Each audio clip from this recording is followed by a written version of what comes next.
Netaji Subhash open university থেকে যে সমস্ত ছাত্রছাত্রী তোমরা 2024 সেশনে পিজি কোর্সে ভর্তি হয়েছিলে তোমরা প্রত্যেকেই প্রশ্ন করছো অলরেডি তোমাদের কোর্স ডিউরেশন অনেকটাই সময় পার হয়ে গেছে, এখন এক্সাম ফর্ম ফিল আপ তোমাদের কবে হবে এ সম্পর্কে গুরুত্বপূর্ণ আপডেট তোমাদেরকে এই ভিডিওতে জানাবো। কারণ এক্সাম ফর্ম ফিল আপ কিন্তু আর বেশি দিন নেই, কবে তোমাদের এক্সাম ফর্ম ফিল আপ শুরু হচ্ছে এবং সেই এক্সাম ফর্ম ফিল আপের ক্ষেত্রে কোন কোর্সে কত টাকা ফিস নির্ধারণ করা হতে পারে, কোন কোর্সে কত টাকা ফিস তোমাদের পড়বে, তো বিস্তারিত তথ্য তোমাদেরকে এই ভিডিওতে জানাবো। তার আগে প্রত্যেকবারের মতো রিকোয়েস্ট করবো তোমরা যারা এখনও পর্যন্ত মডার্ন স্টাডি সেন্টার চ্যানেলটিকে সাবস্ক্রাইব করে রাখোনি অবশ্যই সাবস্ক্রাইব করে নেবে।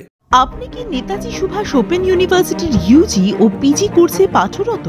ভালো, বিশ্বস্ত ও নির্ভরযোগ্য কোচিং সেন্টার খুঁজছেন? আপনার সমস্যার সমাধান এখন মডার্ন স্টাডি সেন্টারের কাছে। এটি পশ্চিমবঙ্গ তথা ভারতবর্ষের একমাত্র বিশ্বস্ত ও নির্ভরযোগ্য কোচিং ইনস্টিটিউট। এখানে আপনি নেতাজি সুভাষ ওপেন ইউনিভার্সিটির ইউজি ও পিজি কোর্সে পাঠরত সমস্ত অ্যাসাইনমেন্ট আনসার ও ফাইনাল এক্সাম সাজেশন স্বল্প মূল্যে পেয়ে যাবেন। তো সর্বপ্রথমে তোমাদেরকে যে বিষয়টি জানাবো এক্সাম ফর্ম ফিল আপের বিষয়টি জানানোর আগে, সেটা হচ্ছে তোমাদের প্রত্যেক বছর যে এক্সাম ফর্মটি ফিল আপ করানো হয় তার আগে কিন্তু তোমাদের রিনিউয়ালের নোটিফিকেশন ইউনিভার্সিটি থেকে পাবলিশ করে, অর্থাৎ তোমাদের রিনিউয়াল কমপ্লিট করানো হয় প্রথমে, তারপরে তোমাদের এক্সাম ফর্ম ফিল আপ করানো হয়। এখন প্রশ্ন হচ্ছে তাহলে যদি এক্সাম ফর্ম ফিল আপ খুব শীঘ্রই শুরু হতে চলেছে তাহলে রিনিউয়াল কবে হবে? তো এই বিষয়টি তোমাদেরকে জানিয়ে রাখবো যে পুজোর পরপরই কিন্তু তোমাদের রিনিউয়ালের নোটিফিকেশন ইউনিভার্সিটি থেকে পাবলিশ করবে, অর্থাৎ অক্টোবরের মাঝামাঝি অথবা নভেম্বরের প্রথম সপ্তাহের মধ্যে তোমাদের কিন্তু রিনিউয়াল কমপ্লিট করানো হবে, এটাই কিন্তু এই মুহূর্তে জানা যাচ্ছে। এবং তোমাদের যে এক্সাম ফর্ম ফিল আপ তার পরপরই কিন্তু ইউনিভার্সিটি থেকে এক্সাম ফর্ম ফিল আপের নোটিফিকেশন পাবলিশ হবে। আশা করছি বুঝতে পেরেছো, প্রথমে হচ্ছে তোমাদের রিনিউয়াল হবে, তারপরে এক্সাম ফর্ম ফিল আপ। এখন প্রশ্ন হচ্ছে যে এই এক্সাম ফর্ম ফিল আপের ক্ষেত্রে কোন কোর্সে কত টাকা ফিস পড়বে, অবশ্যই সেই বিষয়টি তোমাদেরকে এবার আমরা দেখাবো। তো এখানে তোমরা অন স্ক্রিনে লক্ষ্য করো, এখানে আমরা অফিসিয়াল ওয়েবসাইটের একটা নোটিফিকেশন এসেছে, যেটা কিন্তু তোমাদের এক্সাম ফর্ম ফিল আপের একটা নোটিফিকেশন, গত বছর যে সমস্ত ছাত্রছাত্রী এক্সাম ফর্ম ফিল আপ করেছিল তারই একটা নোটিফিকেশন।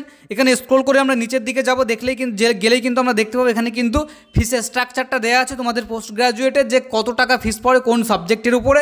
তো এখানে দেখো প্রথমেই যেটা লেখা আছে থিওরি 100 মার্কস পার পেপার 150 টাকা, থিওরি 50 মার্কস পার পেপার হচ্ছে 75 টাকা। এছাড়াও examination centre fees per examine for theory examination হচ্ছে 100 টাকা, অর্থাৎ যারা থিওরি পরীক্ষা দেবে তাদের কিন্তু পার পেপারে 150 টাকা করে পড়বে, যারা থিওরি হচ্ছে 50 মার্কসের পরীক্ষা দেবে তাদের কিন্তু 75 টাকা করে পড়বে। এছাড়াও প্র্যাকটিক্যাল 100 মার্কসের ক্ষেত্রে কিন্তু পার পেপারে 300 টাকা করে পড়বে, প্র্যাকটিক্যাল 50 মার্কসের ক্ষেত্রে কিন্তু যাদের ডিজার্টেশন আছে তাদের কিন্তু 50 মার্কসের ক্ষেত্রে হচ্ছে 150 টাকা করে পড়বে। এছাড়াও যাদের প্রজেক্ট ওয়ার্ক 100 মার্কসের থাকবে, ডিজার্টেশন অর্থাৎ যেটা হচ্ছে তোমাদের করতে হয় সেটা 100 মার্কের যদি হয় তাহলে কিন্তু সেক্ষেত্রে তোমাদের 300 টাকা করে পার পেপার পড়বে। এরপর হচ্ছে দেখো লেখা আছে তাদের ফিল্ড ওয়ার্ক করতে হবে 100 মার্কসের বা ভাইভা ভয়েস 50 মার্কসের, তাদের কিন্তু 150 টাকা করে পার পেপার পড়বে।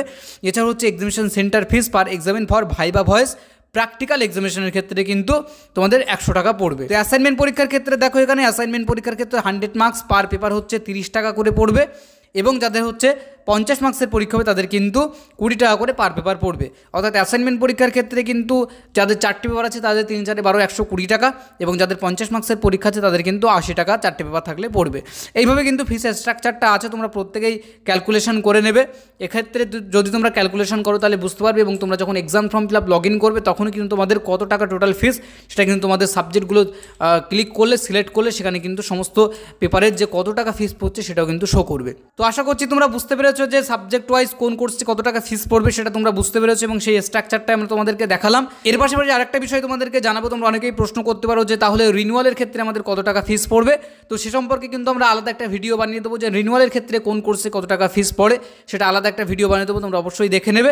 এবং তোমরা যারা পিজি কোর্সে পাঠরত, তোমরা যারা অ্যাসাইনমেন্ট পরীক্ষা তোমাদের কিন্তু নভেম্বর বা ডিসেম্বর নাগাদই হবে, তো সেই অ্যাসাইনমেন্ট পরীক্ষার যারা হুবহু আনসারগুলো পেতে চাও এবং ফাইনাল পরীক্ষার কমনযোগ্য সাজেশন নোটসগুলো খুবই স্বল্প মূল্যে পেতে চাও, অবশ্যই মডার্ন স্টাডি সেন্টারের সাথে যোগাযোগ করে নেবে। আমরা অন স্ক্রিনে যে নাম্বার দিয়ে রেখেছি সেই নাম্বারে সরাসরি কল করে বা হোয়াটসঅ্যাপ করে তোমরা যোগাযোগ করে নিতে পারো।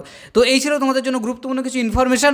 আশা করছি ভিডিওটি ভালো লেগেছে, যদি ভালো লেগে থাকে অবশ্যই লাইক করবে, চ্যানেলে যারা নতুন আছো অবশ্যই সাবস্ক্রাইব করে রাখবে এনএসওইউ রিলেটেড সমস্ত রকম ইনফরমেশনগুলো সবার আগে পেতে।